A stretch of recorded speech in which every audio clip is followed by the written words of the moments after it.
So a little while ago, my good friend Chris had a Patreon request of his own that he did on his channel, talking about 10 DC villains that could work as Spider-Man villains. Well, I decided, you know what?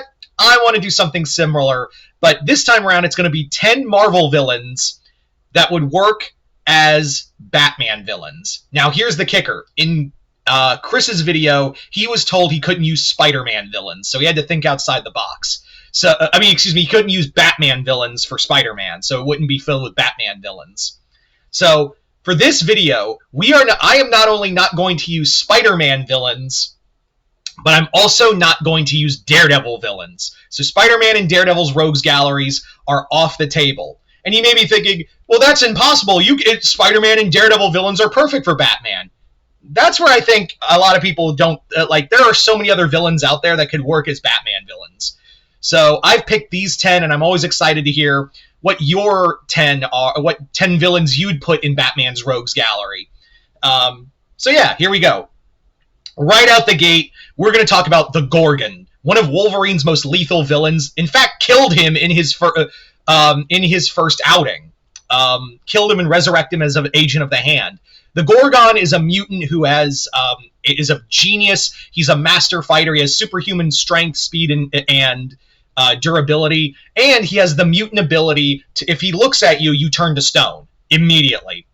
So Batman, I think Bruce would Bruce, I think, would not be prepared for the Gorgon in a opening fight. I think he would just come at him like a Gorgon would come at Batman like a demon. And since this would be like a first time meeting, Batman would have to be careful with that stone stare. So yeah, the Gorgon just works as a Batman villain because Gorgon is like a unpredictable force of nature, and not only that, he's intelligent. He's a master strategist, and on top of that, he would probably study Batman for months before going in and attacking Batman. So there you go. Next up is a villain you've probably never heard of, and I thought about it. I was like, yeah, this guy could work, and that is William Cross, aka Crossfire. Crossfire is a Hawkeye and Moon Knight villain specifically.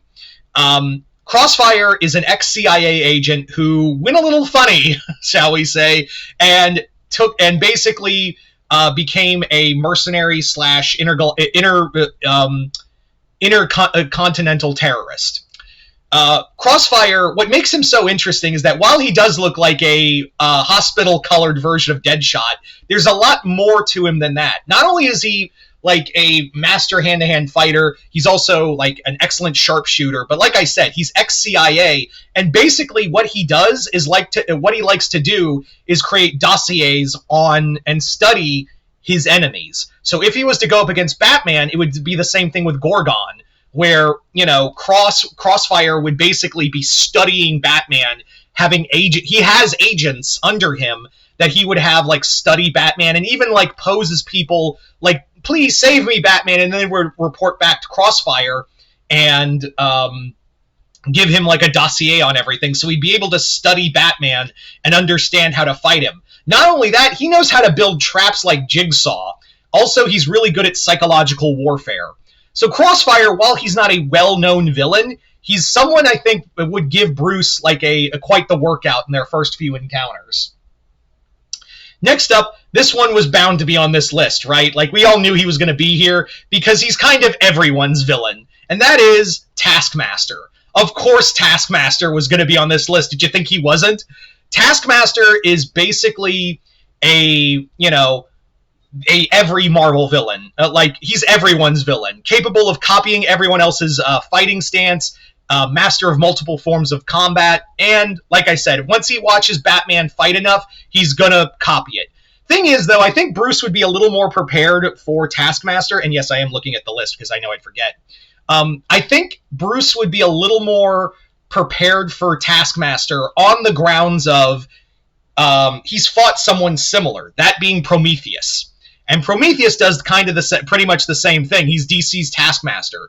So while I think Taskmaster would be a pretty solid villain for For Batman, yeah, like Batman's prepared for it because he's going to be like, oh, he's copying how I fight in every shape or form, and not only that, he's copying like he knows different fighting styles and knows how to fight like some of the other heroes I've encountered. So he's like Prometheus, I can take that. Yeah. So, but still, I think Taskmaster. It would be remiss not to have Taskmaster here.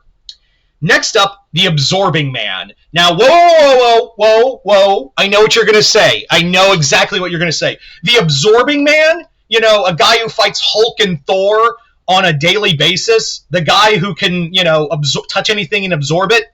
Yeah.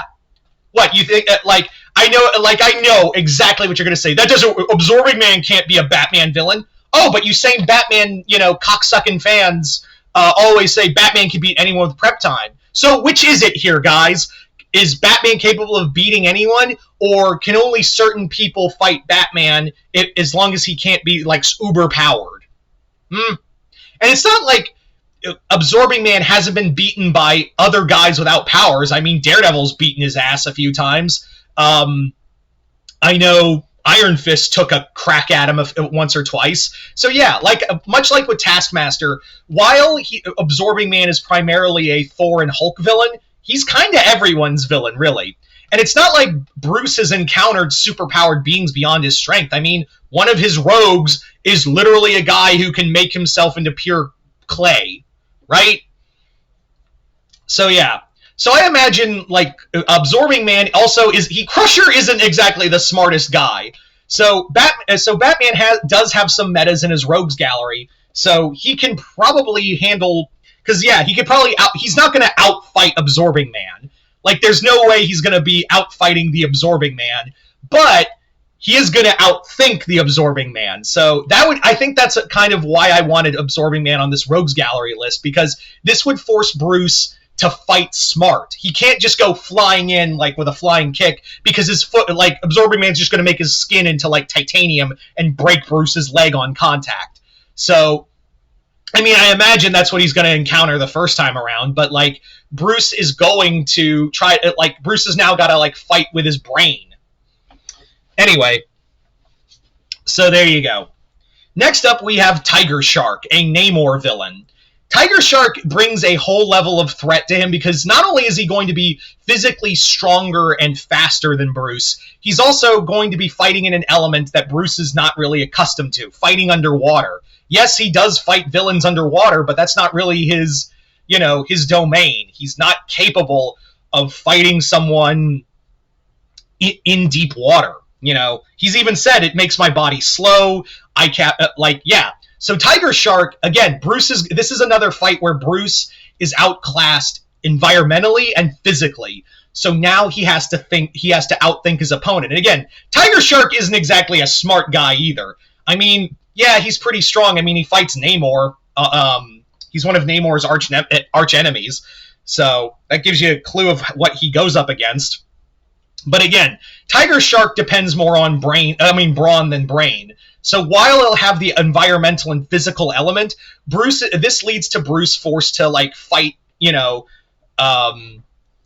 with his brain more, because he knows if I go in the water with Tiger Shark, it's not going to be in my favor, but the fight is inevitably going to go there.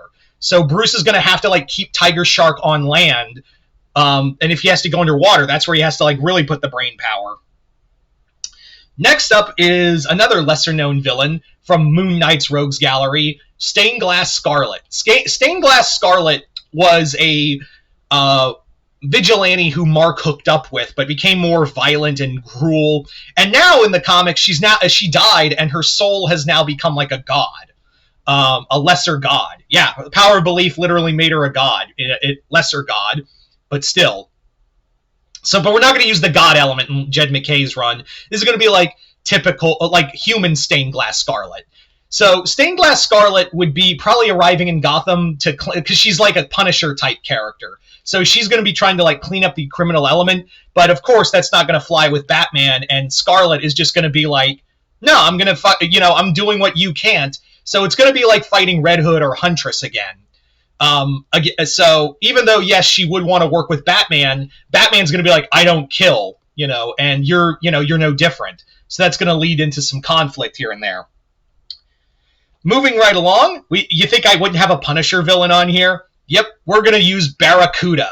Barracuda from Punisher Max is one of the most disgusting human beings ever, and one of the most brutal villains ever. This guy has come back from taking a chainsaw to the chest and being being swallowed by a great white.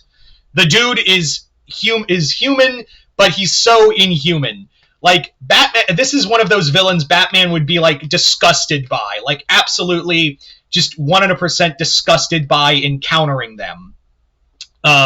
Barracuda loves torturing and maiming people, so he's going to fit right in on Gotham. Next up, we have Madame Mask. Madame Mask is an Iron Man villain who's also been, like, kind of everyone's villain, but she's primarily Iron Man. A Madame Mask would be a fun villain because she's kind of like that. She's also a member of AIM and Hydra. So you give that kind of terrorist element to Batman that now he has to face.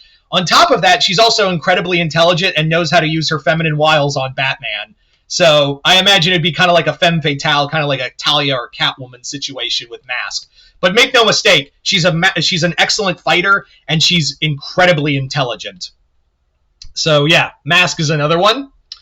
Next up, we have Cottonmouth. Cornell Stokes is kind of a Luke Cage villain, but Cornell Stokes would be an excellent like gangster type character who would definitely revel in some pain and also just kind of hurting the people of Gotham. So he does kind of he really does feel like a Batman villain. And finally, we have arguably the most lethal guy on this list, and that is White Wolf. T'Challa's brother.